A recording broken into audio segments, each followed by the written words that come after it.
Hi, I'm Scott Scruggs, the pastor of Northshore Community Church.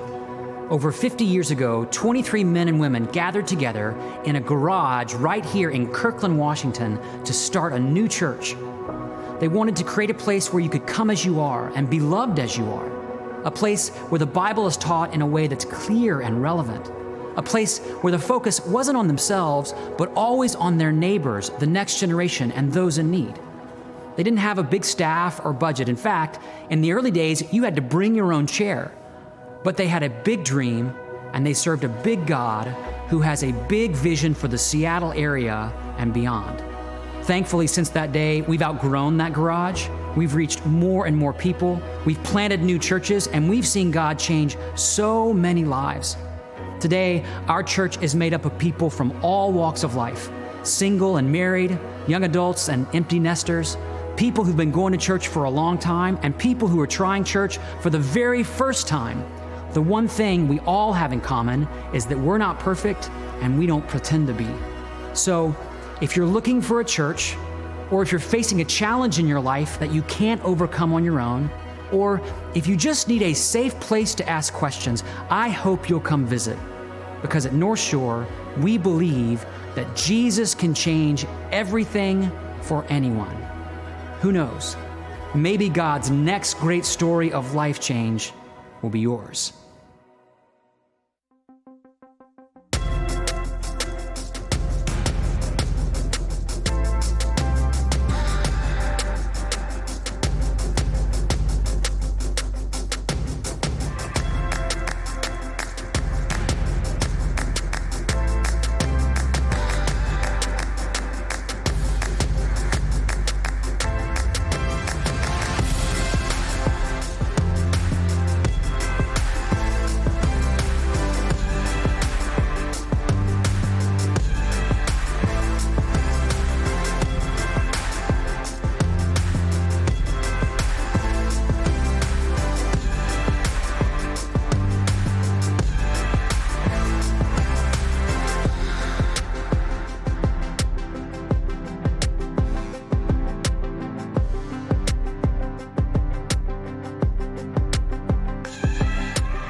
Well, thank you so much for joining us today. My name is Brandon. I'm one of the pastors on staff here at Northshore.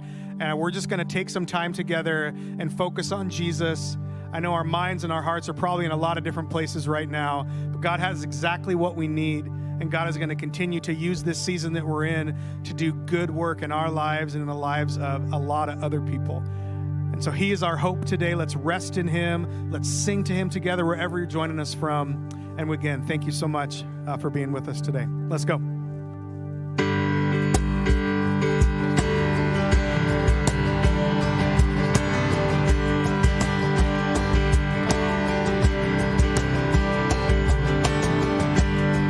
Now the darkness fades into new beginnings as we lift our eyes to a hope beyond. All creation waits with an expectation to declare the reign of the Lord our God. Yeah, we will not be moved when the earth gives way, for the risen one is overcome. And for every fear, there's an empty grave, for the risen one is overcome. Now the silence breaks in the name of Jesus, as the heavens cry, let the earth respond. All creation shouts with a voice of triumph to declare the reign of the Lord our God. Let's sing together. We will not be moved when the earth gives way, for the risen one is overcome. And for every fear, there's an empty grave, for the risen one is overcome.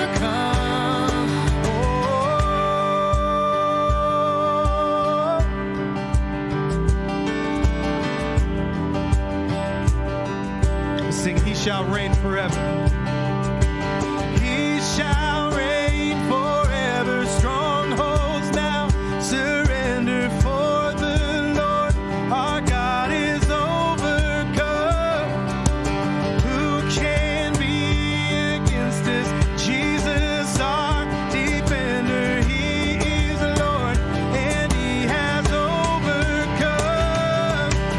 He shall reign forever. Strongholds now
In Psalm 30, the word of God says this: "You have turned my mourning into joyful dancing.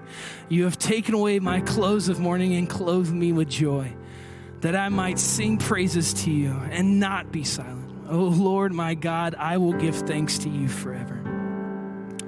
Today, God wants to turn your mourning into dancing. And I don't know where you are right now or what you're going through, but I can guarantee that if you press into God, He will press into you.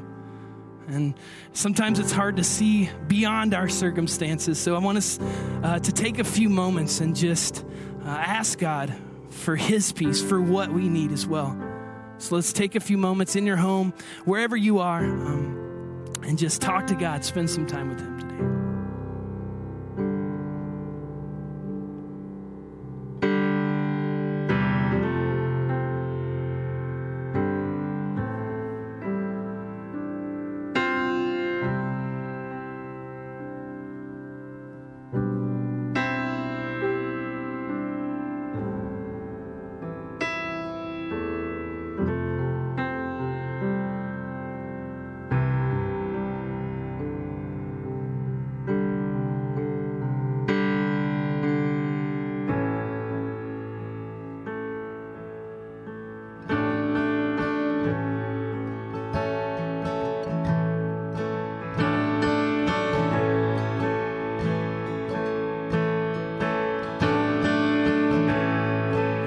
Sing this. I searched the world, but it couldn't fill me. Man's empty praise treasures the fame I never knew. Then you came along, put me back together.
You turn seas into highways. You're the only one who can. You're the only one who can. Oh, there's nothing better than you. Oh, there's nothing better than you. Oh, there's nothing. Nothing is better than you. Oh, there's nothing better than you. Oh, there's nothing better than you. Oh, there's nothing. Nothing is better than you.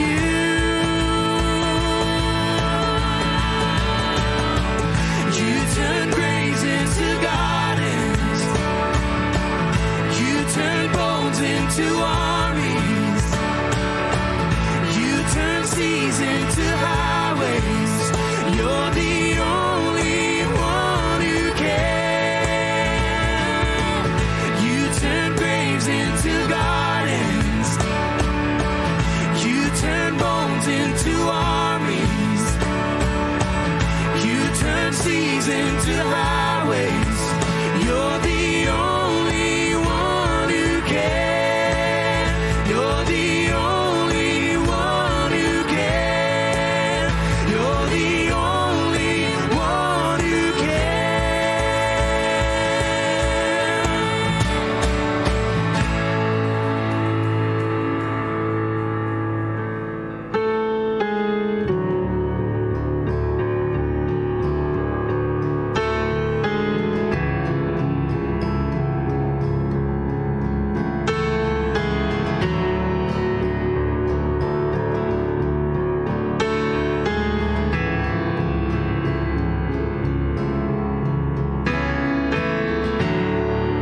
Walking around these walls, I thought by now they'd fall, but you have never failed me yet.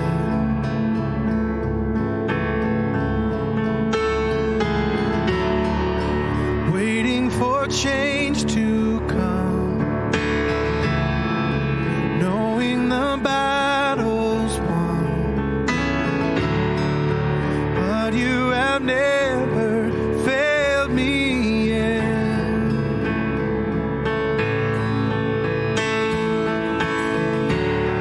Your promise still stands. Great is your faithfulness, faithfulness. Still in your hands. This is my confidence. You never fail me yet.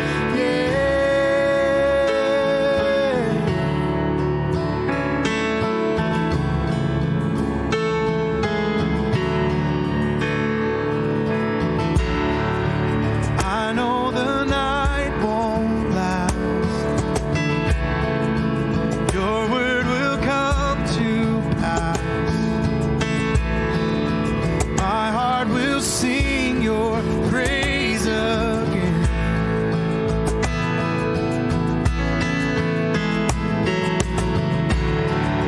Jesus, you're still enough.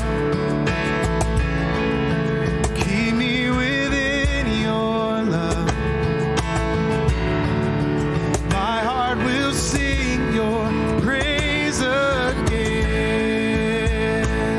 Oh, yes, it will. Your promise still stands. Great is your faithfulness, faithfulness.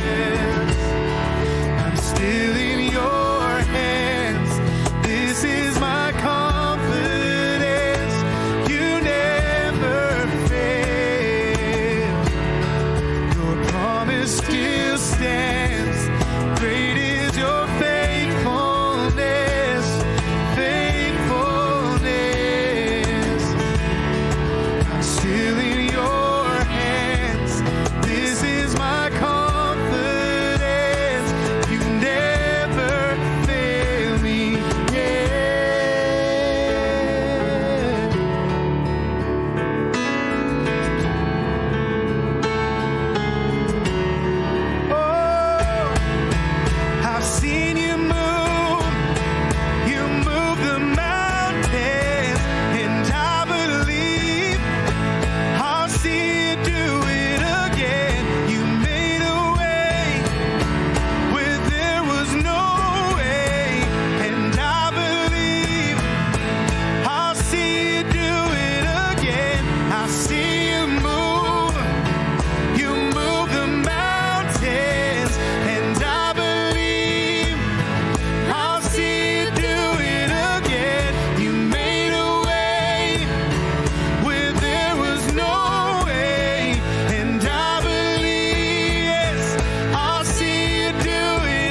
promise. Your promise still stands. Great is your faithfulness, faithfulness. Still in your hands, this is my confidence. You never fail. Your promise still stands. Great is your faithfulness, faithfulness. I'm still in your hands. This is my confidence.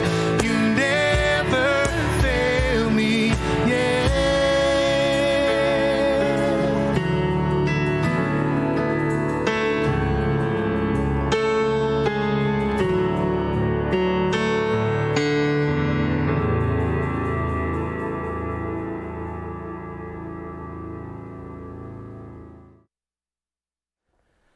Well, thank you again for being with us today online. I'm Jonathan Wolfgang. I'm part of the team here, and we are so glad to have you here with us to spend part of your day in this important way.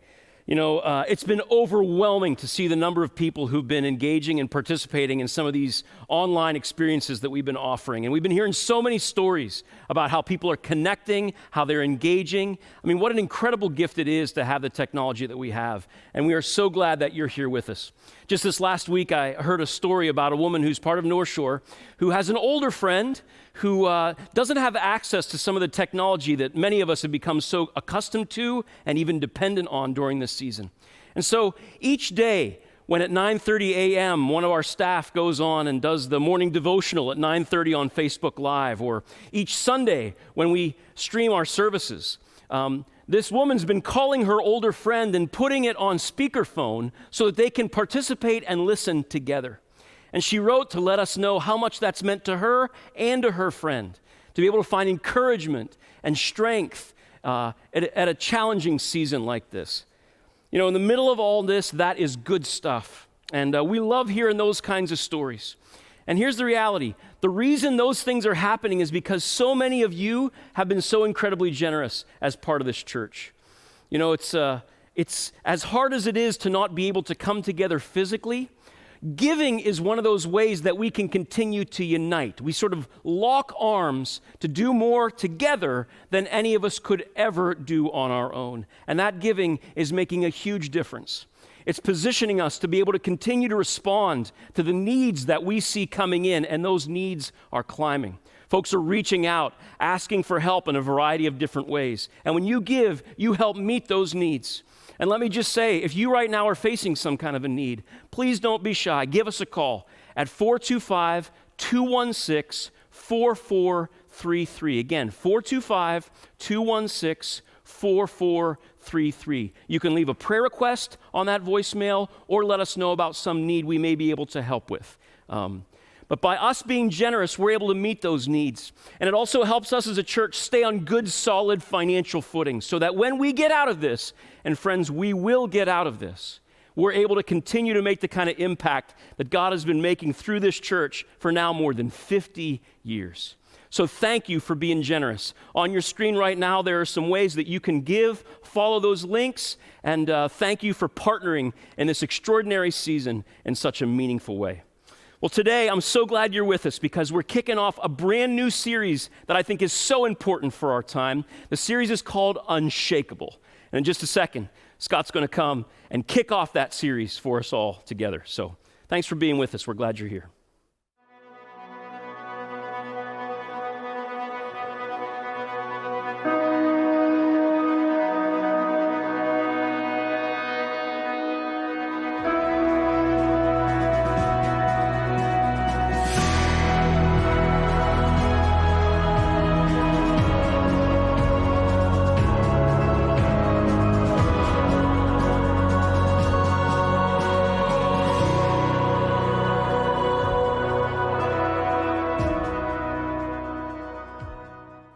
Hey everybody, welcome to Church Online here at Northshore. Wherever you are sheltering in place right now, I'm just so glad you've taken some time today to be with us. Years ago, a group of my friends from college decided to get together for a few days to reconnect and have some fun together. One of the guys had a family home in the Florida Keys, so we flew in from all over the country to spend a few days there, and it was a rich time. Deep conversation, great meals, a lot of time on the beach. Well, during the week, one of the guys had a birthday, and his family decided to gift all of us a day of deep sea fishing. Now, a bit of context here. I'm from the state of Arkansas, which is totally landlocked. It's surrounded by Texas, Louisiana, Mississippi, Tennessee, Missouri, Oklahoma. For those of you on the West Coast, those are actually other states. So when I, being from Arkansas, heard the word fishing, I'm thinking relaxing on a boat, peaceful lake or river, something that's easy and restful.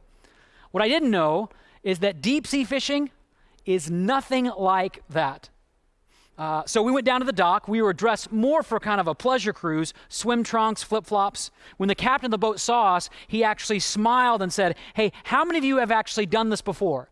No hands went up. And then he asked, "How many of you tend to get seasick?" No hands went up. He smiled again and said, "Okay, I just want to warn you, it's going to be a little bit rougher out there than usual." But we were a group of guys, so we just smiled as if to say, "Bring it on, the rougher the better." As we began our trek out into the ocean, my first thought was, it's not so bad.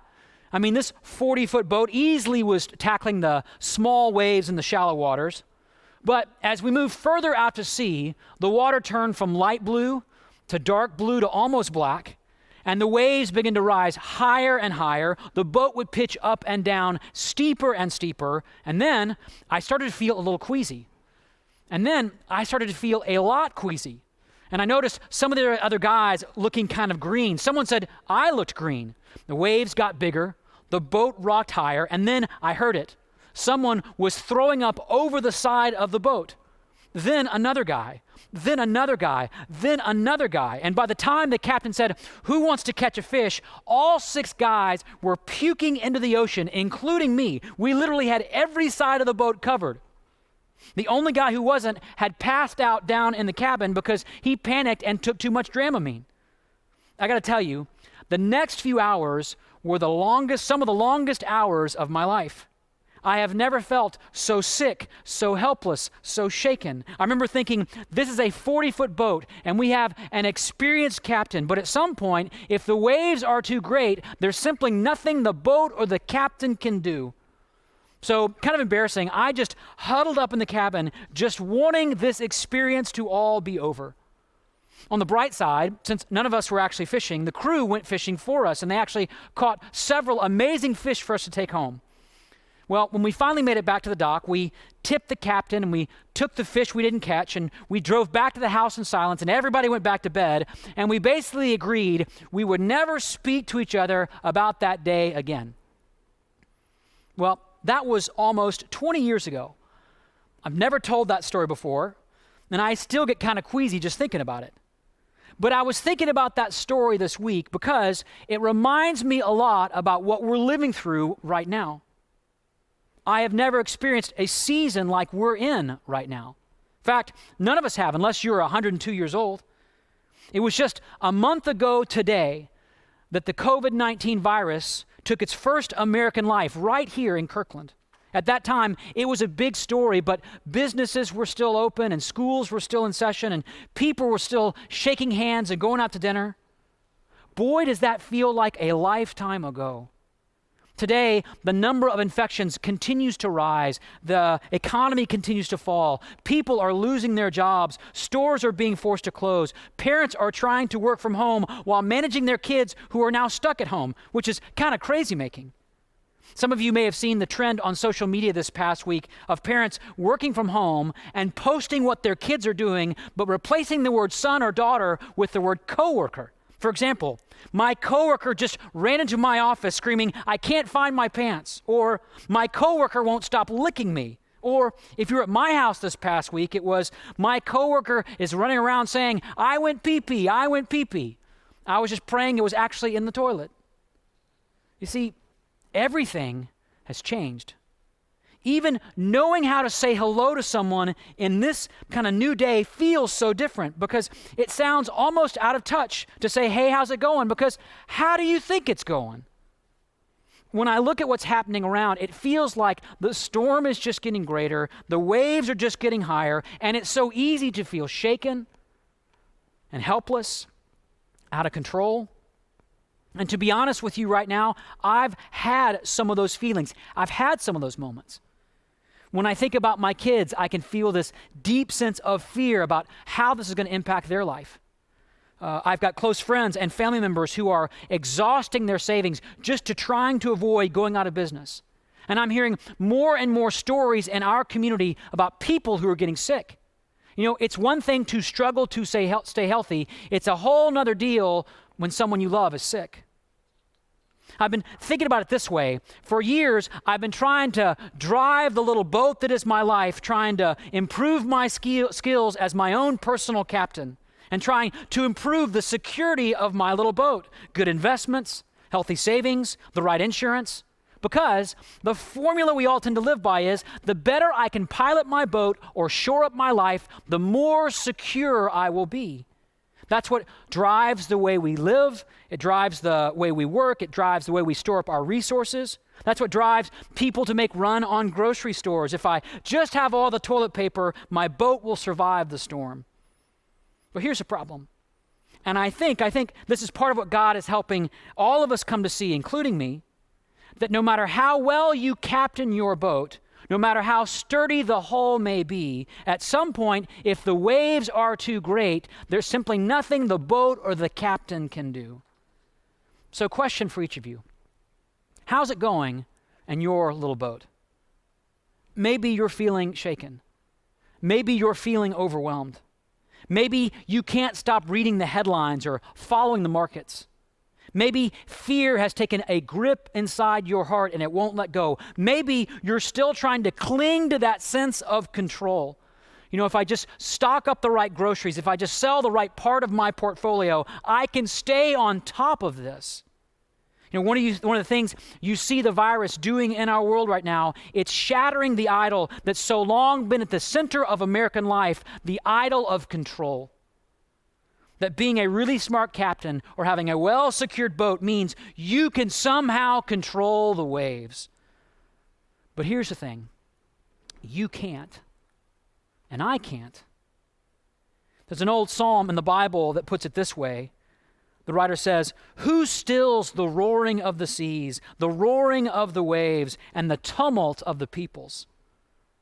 Well, I can't, and you can't. And here's the thing, the government can't, technology can't, the media can't, religion can't, but, and here's what I want to talk with you about today, there's someone who can.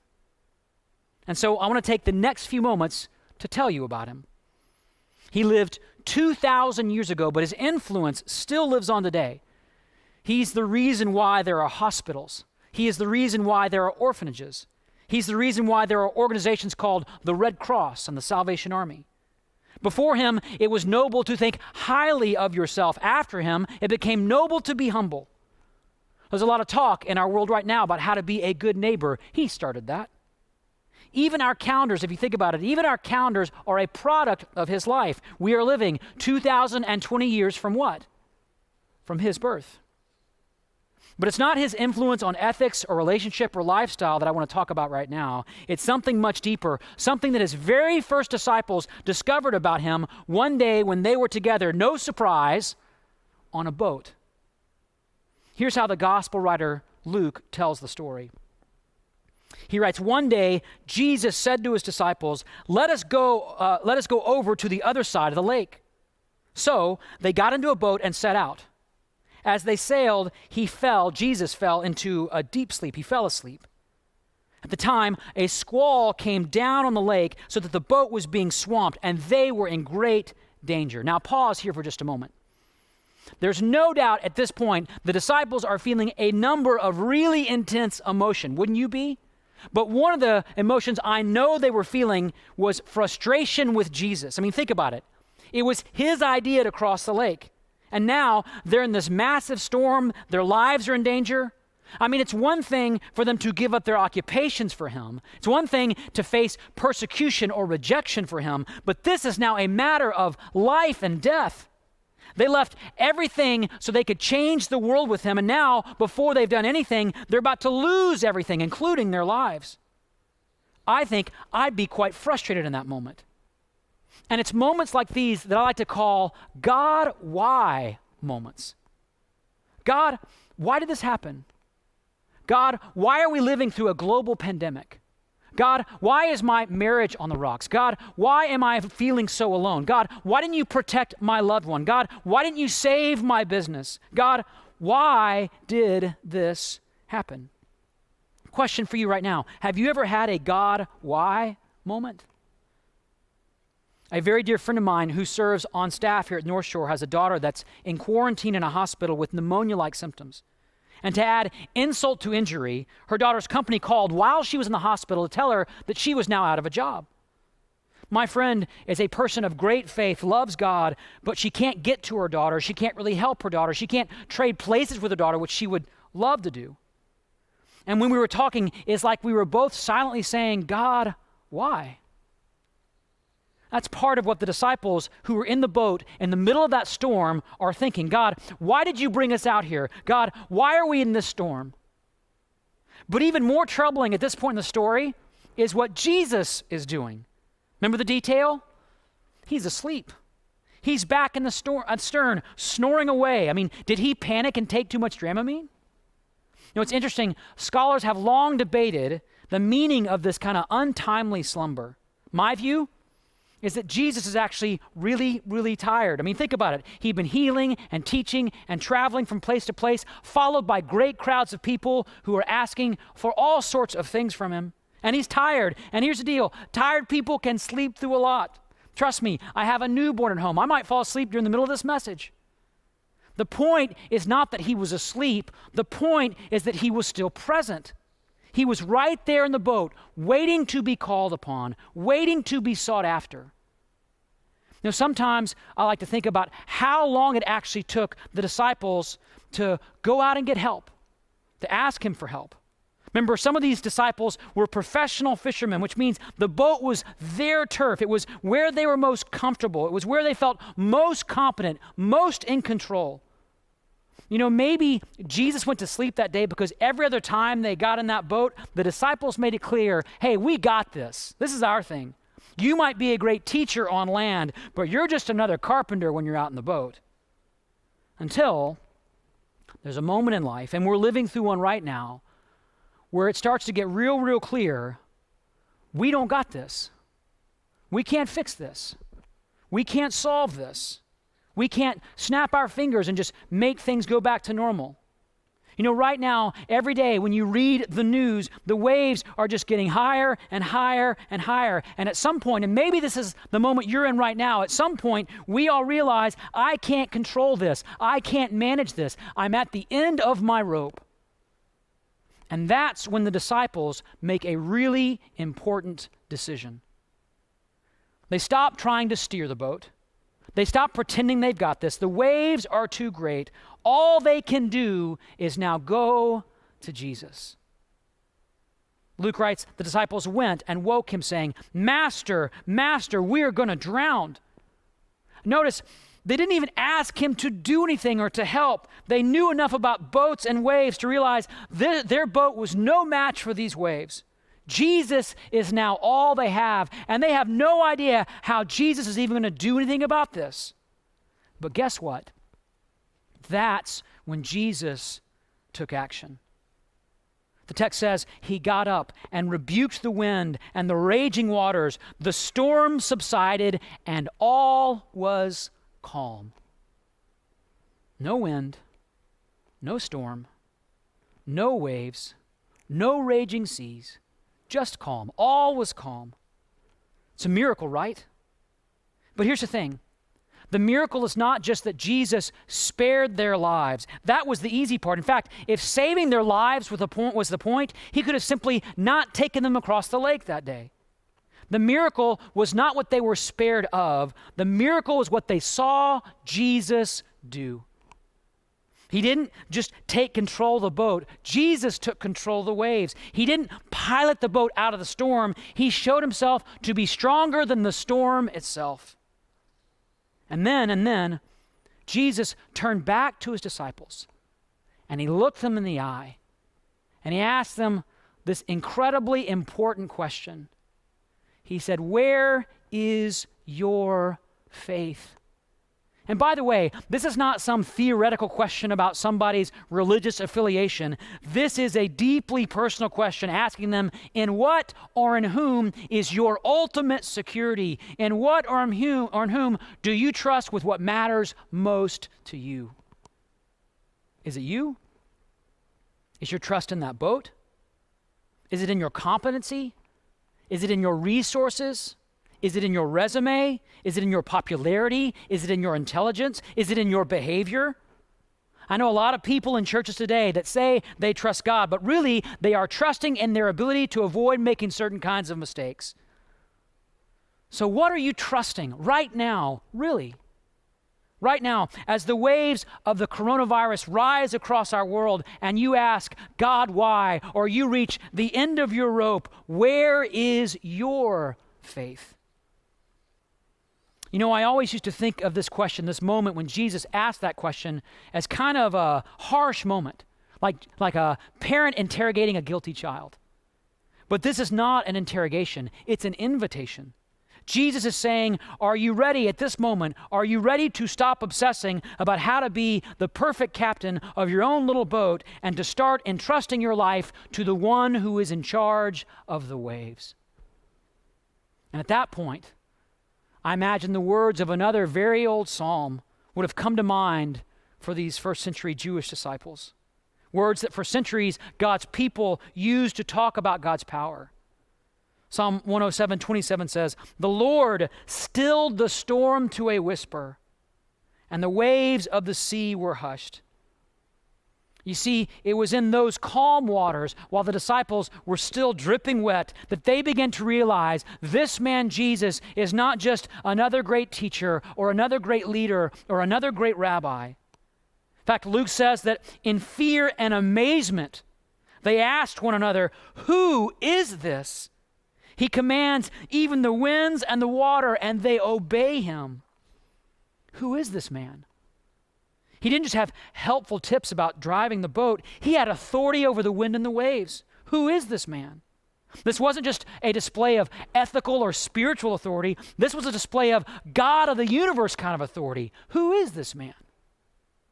You know, that's actually the most important question you can answer in your life. Whether facing a global pandemic or any storm that threatens the safety or security of your boat, who is this man, Jesus? And here's the thing. You really only have one of two choices. Either he's just another ancient religious figure who had some wise things to say about steering the boat of your life, or he's the God who can control the winds and the waves. Either he's just a failed Messiah who died 2,000 years ago, or he's the God who conquered sin and death on that cross. Either he's just a legend from ancient history who has nothing to do with your life today, or he's the God who is able to do what? To do whatever you need done in your life today, meaning no problem can thwart him, no storm can beat him, no virus can stop him. I love how a Christian psychologist and writer named Henry Cloud put it. He said, the crisis wasn't over when they got to the other side of the lake. The crisis was over when Jesus got in the boat because of who he was. You see, Jesus went out on the boat that day to show these shaken disciples in the shakeable world, I am the unshakable God who is with you in the storm, not just so you can improve how you steer the boat, but so that you might know who's in charge of the waves. That's why Jesus came into the world. That's why Jesus went out on the lake that day in the storm. That's why Jesus went to that cross. Because here's the thing. When you realize that Jesus is all you have, you discover that Jesus is all you need.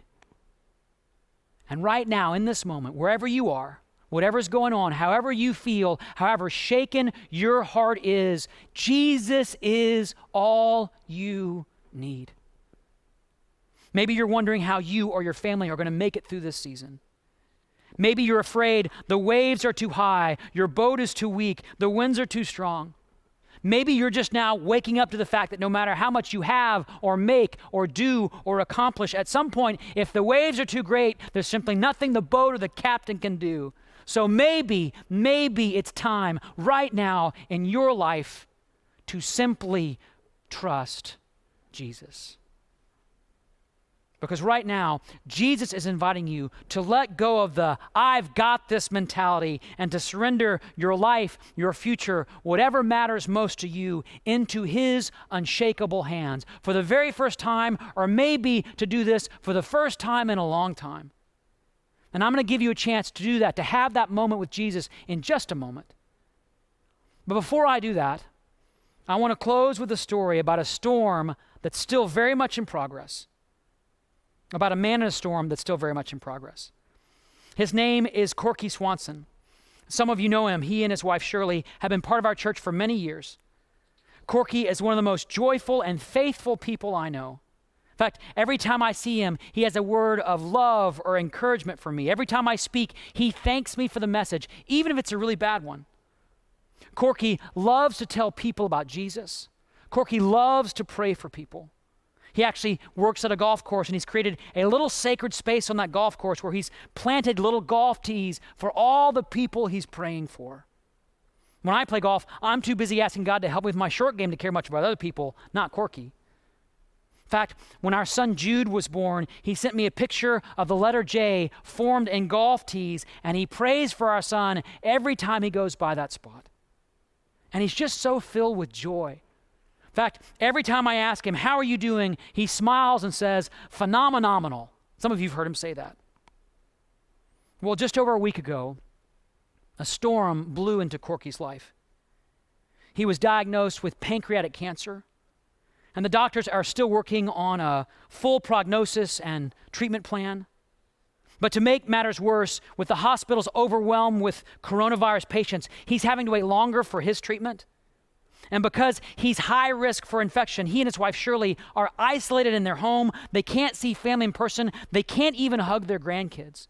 Talk about getting your boat rocked. Talking about a God, why moment. Talk about being at the end of your rope. And you would think this is a moment to fall into fear or despair. But when I called to check on him, he said, without skipping a beat, as he always does, and I said, "How are you doing?" He said, "I'm doing phenomenal." A few days later, he texted me saying this: "I couldn't do this without my wife Shirley and you and all those praying on my behalf.